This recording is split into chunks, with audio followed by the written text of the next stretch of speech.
कजरी ताई। पूरा गांव उनको इसी नाम से बुलाता था, फिर चाहे वो गांव के प्रधान जी हों या कोई और। उनकी उम्र का भी कोई पक्का हिसाब किताब था नहीं। कोई कहता कि 80 पार कर चुकी, तो कोई कहता कि 90 पार हुआ है। कुछ लोग सैकड़ा पार करवा देते। अगर विश्वस्त सूत्रों की माने तो उनकी उम्र 80-85 के बीच में थी। कजरी ताई दुल्हन बनके जिस साल आई रही, उसके अगले साल देश आजाद भवा। तब रही उनकी उम्र 10-12 साल की। गौना शादी के 7वें साल भवा रहे। ये कथन था सरजू बाबू का। सरजू बाबू कजरी ताई के खानदान के ही थे और गांव के सबसे गंभीर व्यक्ति थे। बहुत इज्जत थी उनकी गांव में। सरजू बाबू ने ही बातों बातों में एक दिन बताया था कि इनके पति ने कभी इनको पत्नी का स्थान दिया नहीं। उन्होंने दूसरी शादी कर ली, पर कजरी ताई ने सास ससुर के साथ गांव में रहने का निर्णय लिया और आज दोनों के न रहने पर भी अपने निर्णय का मान रख रही हैं। इनके पति पहले तो लगभग हर साल गांव आते थे, पर जब से माँ बाप नहीं रहे, उनका आना भी अब खत्म ही समझो। कजरी ताई न जाने किस मिट्टी की बनी थी। न वो कभी अपने बीते हुए कल की बात करती, न कभी उनके व्यवहार से परित्यक्ता होने का आभास होता। वैसे तो गांव में सभी बच्चों से कजरी ताई को विशेष प्रेम रहता, पर सलोनी इन सब में सबसे खास थी, क्योंकि सलोनी उनको खुद बहुत ज्यादा मानती थी। सलोनी की दादी की बहुत पक्की सहेली थी कजरी ताई, इसलिए सलोनी जब भी गांव आती, कजरी ताई से जरूर मिलती। वो जितना कजरी ताई के बारे में जानती, उतनी उनके प्रति श्रद्धा उसकी बरछ जाती। जैसे जैसे सलोनी एक कन्या से नारीत्व की तरफ बढ़क रही थी, उतनी ही उसकी समझ नारी मन की संवेदनाओं के प्रति भी बढ़ रही थी। अगर उसकी दादी की माने तो उसकी खुद की जिंदगी भी कजरी ताई की ही देन है। सलोनी की दादी कमला देवी बताती थी कि जब सलोनी पैदा होने को थी, बारिश रुकने का नाम ही न ले रही थी। अब समस्या ये कि जिन लेडी डॉक्टर को आना था, वो बारिश की वजह से आ ही न पाई। सलोनी डॉक्टर के आने से पहले आ गई। उस वक्त सलोनी की माँ सुधा के पास सिर्फ कजरी ताई ही थी। उन्होंने सब अकेले संभाल लिया था। सलोनी का पहला स्पर्श कजरी ताई का मिला। सबसे पहले कजरी ताई ने ही देखा भी था और गोद भी लिया था। बाद में नाम भी उन्होंने ही रखा था। इसीलिए सलोनी को लगता कि कजरी ताई उसके वजूद में समा चुकी थी। जब सलोनी थोड़ा बड़ी हुई तो एक दिन उसने कजरी ताई से पूछा, ताई, जैसे मेरा नाम आपने रखा है, वैसे आपका नाम किसने रखा? कजरी, अरे बिट्टो, हमारे जमाने में नाम कोई रखता नहीं था, बस पड़ जाते थे। अब हम थे कजरे के शौकीन, हम हो गए कजरी। हमको न भाती सूनी सफेद आंखें। इतना कह के कजरी ताई ने अपनी कजरारी आंखें बड़ी अदा से मटकाई। सलोनी भी सोचने लगी कि इनके काजल में जरूर कोई जादुई शक्ति है, वरना इनकी जिंदगी के सूनेपन को मिटा पाने का सामर्थ्य भी कहां किसी में था। खैर, कजरी ताई अपने जीवन में पूरी तरह से संतुष्ट थी। सुहागिनों के सारे व्रत उपवास पूरी श्रद्धा से करती। एक बार सलोनी ने पूछा तो बोली, अरे बिट्टो, हमारे जमाने में उसको क्या कहते हैं, अंग्रेजी में डिवोर्स तो होता नहीं था, इसलिए अब मर के ही जे डोर टूटेगी। पूजा पाठ तो अब अगला जन्म सुधारने के लिए कर रहे। एक दिन व्रत करके कौन सा मरे जा रहे हम। सलोनी सोचती रही कि एक अनपढ़ औरत भी अंदर से कितनी गहराई की बात कर सकती है।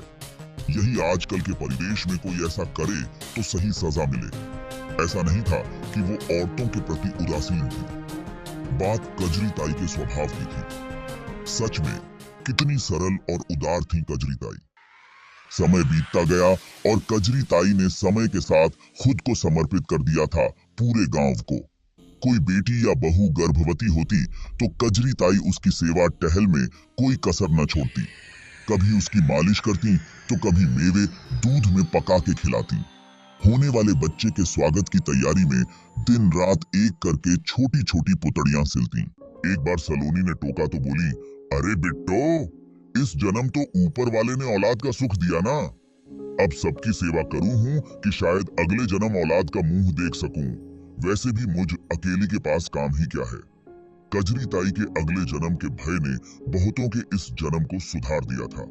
एक दिन सलोनी शाम में कजरी ताई के घर गई उनसे मिलने, क्योंकि अगले दिन उसे शहर वापस जाना था। अपनी पहली नौकरी की शुरुआत करनी थी।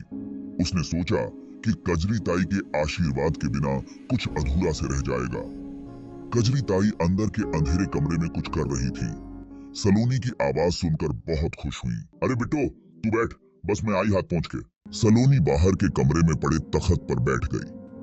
तभी उसकी नजर एक मलमल के छोटे से झोले पर पड़ी। कौतूहलवश उसने खोल के देखा तो बस देखती रह गई। उस झोले में ढेर सारी था। छोटी छोटी डिब्बियां थी। तब तक कजरी ताई आ गई थी। उसने उनसे पूछा, ताई क्या करोगे इतनी सारी डिब्बियों का? अरे बिट्टू, ये कौनो साधारण डिब्बिया थोड़े हैं, ई हैं कजरौटा। अब गांव भरे मां सबके बच्चा होते हैं, तब हम सब बच्चन का गाय के देसी घी मां पार कर कजरा दिहा करे थन, बच्चन के बुरी नजर से बचावे खातिर। और ये देखो, ये है चांदी का कजरौटा, तोहार बच्चा खातिर। कजरी ताई अपने हाथ में एक खास डिब्बे को सलोनी को दिखाते हुए बोली। सलोनी लजा गई अपने बच्चे की बात सुन के। सलोनी ने कजरी ताई को अपनी नौकरी के बारे में बताया तो वो बहुत खुश हुई और उसे ढेर से आशीष देते हुए बोली, अरे बिट्टो, अब मेरी जिंदगी का कौन ठिकाना। बस एक ठो बात रही मन में, बताए दी तो है। बोलो ना ताई, क्या बात है? बस एक है इच्छा रही मन में कि तोहार ब्याह देख लेते और तोहरा एक ठो चंदा सा बेटुआ देख लेते, ओकरे बाद यमराज खुशी खुशी ले जाए हमका कौनो गम नहीं। और सुन बिट्टो, तोहरे बेटुआ के नाम हम ही रखब। बेटी हो गई और आपका बेटुआ ना हुआ, तब का करोगी ताई? सलोनी ने उनको छेड़ते हुए कहा। अरे बिट्टो, हमारे जमाने में आशीष बेटुआ की ही दी जात रहे, अब आजकल कौनो फर्क कहाँ। अब तू तो बिटिया है ना हमार, तू तो सबके बेटुअन पे भारी है ना। इतना कहकर वो अपने पोपले मुंह से खूब हंसी। कहते हैं ना कि दिन में किसी एक पल को सरस्वती देवी हमारी जुबान पर विराजती है। उस शाम सरस्वती देवी कजरी ताई की जुबान पे बैठी थी। सलोनी के घर वालों को जल्द ही एक समकक्ष रिश्ता मिल गया और सलोनी दुल्हन बन के विदा हो गई। कजरी ताई ने बहुत जिम्मेदारी के साथ शादी की तैयारियां करवाई। बन्ना बन्नी बड़े मन से गाए, ढोलक खूब बजाई और झुकी हुई कमर भी खूब लचकाई। जब सलोनी विदा होके जा रही थी, उसके मन में बार बार ख्याल आ रहा था कि चलो, कजरी ताई का एक अरमान तो पूरा हुआ। शादी के बाद सलोनी का गांव जाना तो कम हो गया, पर हर इतवार वीडियो कॉल करके सबको देख लेती थी। कजरी ताई हर बार उसको बेटे का आशीर्वाद देने से न चूकती थी। शादी के 6 महीने बीतते ही पूरे घर में खुशी की लहर दौड़ गई। नन्हे मेहमान के आने की खबर थी ही खुशी वाली। सलोनी का मायका उसकी ससुराल से 50-60 किलोमीटर ही दूर था। उसका मायका बस कहने को गांव था, नहीं तो किसी मामले में शहर से कम न था। सलोनी की माँ उसको अपने पास ले आई कि कुछ आराम कर लेगी उनकी लाडो। सलोनी गांव क्या पहुंची, कजरी ताई तो दिन रात उसकी सेवा में लग गई। सलोनी को कई बार लगता कि जरूर कोई पिछले जन्म का नाता होगा इनसे। आजकल कोई सगा भी इतना नहीं करता किसी के लिए। और फिर वो दिन भी आ गया जब बच्चे को दुनिया के सामने आना था। सलोनी ने बहुत प्यारे से बेटे को जन्म दिया। पूरा गांव कजरी ताई के सोहर की आवाज से गूंज उठा। सुधा, कजरी को छठी पे बुला लेना, कजरौटा उसी से ले लेना। सलोनी की दादी कमला देवी ने सलोनी की माँ को हिदायत दी। अम्मा, बाकी सब तो ठीक है, पर जरूरी है कि कजरी ताई की छाया पड़े मेरे नाती पे। खुद तो सारी जिंदगी निर्बंसी रही, जाने कैसा ना अपशकुन कर दे मेरे नाती पे। सुधा ने 2 टूक जवाब दिया। इस जवाब की आशा किसी को न थी। इस सब के बीच किसी ने ध्यान ही नहीं दिया कि कजरी ताई दरवाजे के बाहर कब आई और कब ये सब सुन के उल्टे पांव वापस चली गई। कजरी ताई की आंखों में जैसे बाढ़ आ गई। गंगा जमुना बहे जा रही थी, आंसू थे कि रुकने का नाम ही न ले रहे थे। आज सलोनी का बेटा 5 दिन का हो गया था। सलोनी अब आराम से चल फिर रही थी। उसने बच्चे को अपनी माँ को दिया और पीछे की तरफ लगे पेड़ पौधों की तरफ जाने लगी।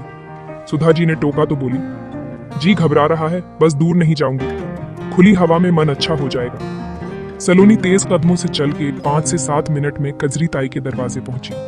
कजरी ताई उसको देख के लिपट गई। अम्मा की बात का बुरा मान गई ताई, कैसे भूल गई कि अपने बेटुआ का नाम भी आपको रखना है और काजल भी आपके कजरौटे का ही लगना है। जल्दी चलिए, मुझे देर हुई तो अम्मा परेशान हो जाएंगी। अरे बिट्टो, तेरी अम्मा सही तो कहती है, मैं अभागन हूं रे, न पड़वा तू बेटुआ पे मेरी परछाई। अपने आंसू पोंछते हुए ताई ने सलोनी को समझाया। ताई, जिस कजरौटे के काजल ने तुम्हारी जिंदगी के सूनेपन को तुम्हारी आंखों से मिटा दिया, उसमें तो सच में कोई शक्ति है ना। अपने बेटे के लिए मुझे ऐसे ही किसी शक्तिशाली जादुई कजरौटे का काजल चाहिए। रही बात तुम्हारे अभागन होने की, तो तुम्हारे हाथों ने न जाने कितने बच्चों की जिंदगी लिखती है। अब चलो जल्दी, सलोनी ने लगभग उनको घसीटते हुए कहा। कजरी ताई तो हमेशा से प्यार की भूखी थी, चल पड़ी उसके पीछे पीछे। अच्छा एक बात बताओ ताई, ये तुम्हारे जमाने में भी गुस्सा होने का रिवाज था? अम्मा की बात पे बिना मुझसे मिले तुम चली आई। अब मैं तुमसे गुस्सा हूं, समझी? सलोनी ने झूठ मूठ का नाटक किया तो कजरी ताई बड़े बुझे मन से बोली, अरे बिट्टो, हमको लगा कि हमारी किसी को जरूरत ही नहीं है। हम चले तो आए, लेकिन बेटुआ खिलाने को मरे जा रहे थे कसम से।